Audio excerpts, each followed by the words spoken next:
Hey everyone, welcome back to Couch Conversations with Sasha Love. I'm your host, Sasha Love, and it is so good to be back with you guys here today and to continue our series called Rediscovering You. Today's topic is specifically about compassion for the growth process. Having compassion for yourself as you're growing, as you are becoming a better version of yourself, and rediscovering who you are, learning what that means, and all the nuances and emotions, experiences, complexities that come with all of that. So, without further ado, let's go ahead and get started. So, I remember when I was writing down all the different ideas that I was going to talk about related to this series, Rediscovering You. And one of the little bubbles that I had was compassion for the growing process. I don't know about you, but oftentimes in life, I view things as linear. There's a starting point, there's an end point, and there's a process in between to get from beginning to end. Typically, for me, it just makes sense that the pathway is straightforward. That's how I learn things. That's how I view things. That was my perception of things. So imagine getting to this point where I'm deciding, okay, I'm gonna put in the work. I'm gonna grow. I'm gonna choose to get to know who I am and work on myself. I expected the same. Here is where I was right now. I can imagine where I want to be. How do I get there? It's something that I'll figure out along the way, but I know it's going to be a straight path from here to there. I could not have been further from the truth. I could not have been further from the realities of that journey, because while there has been growth, but it was not nearly in a linear path as I had expected it to be, as I had dreamed it to be. And because it didn't meet my expectations, there were a lot of points in my journey where I had significant frustration, a lot of anger towards myself, a lot of shame, guilt, and just this resistance to this process because it was not going the way that I wanted it to. It was not moving in the direction that I wanted to. As an example, I needed to let go of a betrayal from someone. And I put in the work. I felt what I needed to feel. I shared what I needed to say. I processed what I needed to process. And then I run into this person. And I get some of these emotions coming back. And I'm sitting here kicking myself like, I thought we had done all this work. I thought we had figured it out. I thought we had let it go. We had forgiven this person and we were ready to move forward. So why was I feeling this way? Why were these emotions coming back? Why did all of a sudden, like, just seeing this person, hearing this person, interacting with this person was enough for me to bring some of these emotions back? That was one of the many examples I faced in my journey where I realized that, yes, while I did put in the work in something, yes, I did put in the work in healing from this betrayal, I also had to understand that it was not going to be a linear process. I had to understand that I would develop triggers and then I would have to learn to work through that. And maybe something else would come up related to it, or maybe all the emotions didn't have enough time to go away, or maybe I was just an off day, or maybe it was something else. The whole journey and process of healing from that experience not only revealed all the different layers, but also showed me there was no straight from point A to point B. And when I realized that, I had a choice to either be mad at myself and frustrated that I didn't do enough work, or I felt like I didn't do enough work, or I could offer myself compassion and grace for where I was right now, appreciative of how far I've come, humble enough to see how far I have yet to go, and grateful for the fact that I'm here in this present moment. Sometimes having compassion for yourself may feel like you're letting yourself off the hook, or you're not taking it as seriously as you need to. And that's why I feel like for me, it was just natural to kick myself, to be like, hey, no, like, tighten up, figure it out, girl. You gotta find out why it is you're still dealing with this. But digging deeper, shaming myself and being angry with myself and being frustrated with myself for not being where I expected to be was causing me more harm than good. I was getting caught up in the emotions. I was forgetting my progress. I was minimizing the effort I had put in before. I was forgetful of how much I had overcome. And I also wasn't able to look at the situation from the lens of, wait, but look at this. Sure, you had these emotions coming up, but you were able to regard this person with kindness and respect. You're able to interact with them in a meaningful way. You're able to maintain your boundaries. You're able to wish them well and genuinely mean it. If I had stayed in a space where I was constantly shaming myself, I would not be able to realize those things. I would not have been able to take a step back and appreciate the process and appreciate the journey. On the flip side, with compassion, it allowed me to see those things. And it helped me understand that I may still have some feelings that linger here because of the magnitude and the gravity of this experience that I had, but in no way negates what I've gone through. It no way negates what I have done to let go and forgive and move forward. It does not negate how intentional I am in being present with myself in this moment.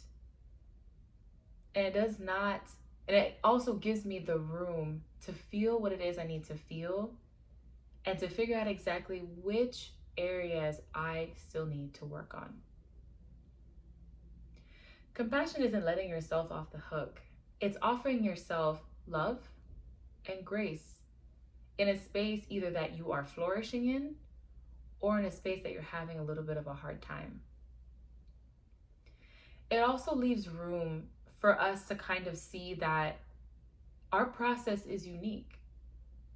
There are some of us that we could go through a rough experience with someone, and as long as we have a conversation, we address it, we deal with it, it's done. It's behind us. We're not thinking twice about it, and that's great. For others, we're more emotional. We think about things deeply. We go over them in our minds over and over and over again. We have all these complex emotions, these complex connections, and it can make it very difficult sometimes to put it all behind us. Especially experiences that are very formative and experiences that are rooted in significant emotions.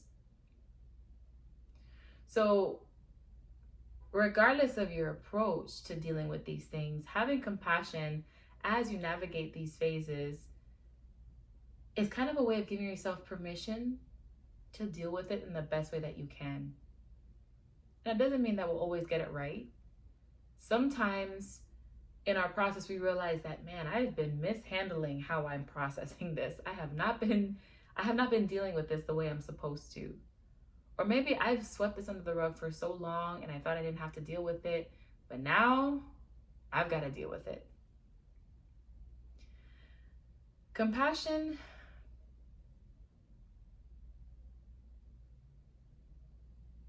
is just another way for us to show up for ourselves.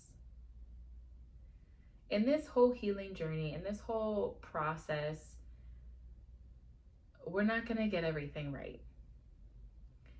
And oftentimes we may not get things right the first time. But being intentional about creating this space of grace, being intentional about creating this space of compassion for ourselves allows us to put our guard down and creates an environment where we can either choose to do things differently, maybe face certain difficult emotions that we weren't able to face before, or to humbly realize that, you know what, this is too much for me. Maybe I need some help. Maybe I need some guidance. Maybe I need some support. It allows us to kind of be more productive in how we take care of ourselves, how we grow, how we heal, and how we figure things out about ourselves, and ultimately develop a better relationship with ourselves. And it's not an easy thing to do, because in our world today, when we make mistakes, we're often not met with compassion. We're often met with consequences and punishment and shame and fingers being pointed at us, rather than compassion for us to kind of figure things out. So it can be hard. But it's one of the most important things I would say to do in our healing journey, so that we have the space and the safety to do the work that we need to do. So before I end, I kind of wanted to give a couple of tips of how to give yourself compassion. Number one is catch yourself when you notice certain narratives are about to unfold in your mind. Oh, I am incapable. I'm dumb. I'm stupid. I'm unable to handle this.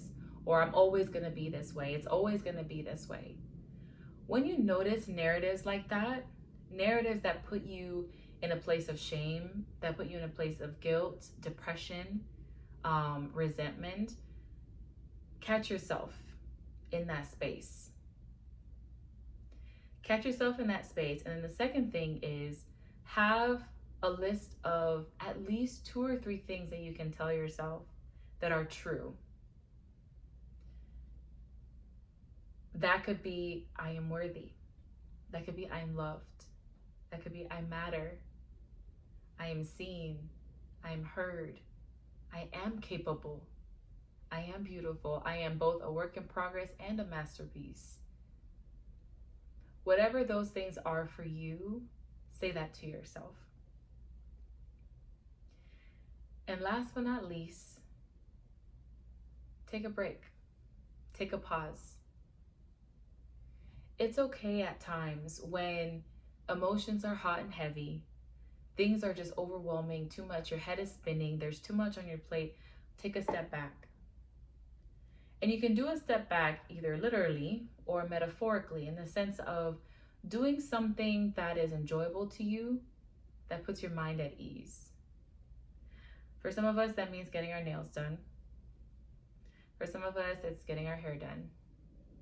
For some of us, that's as simple as taking a nap, turning off our phones, reading a book, going for a walk outside, going to the beach.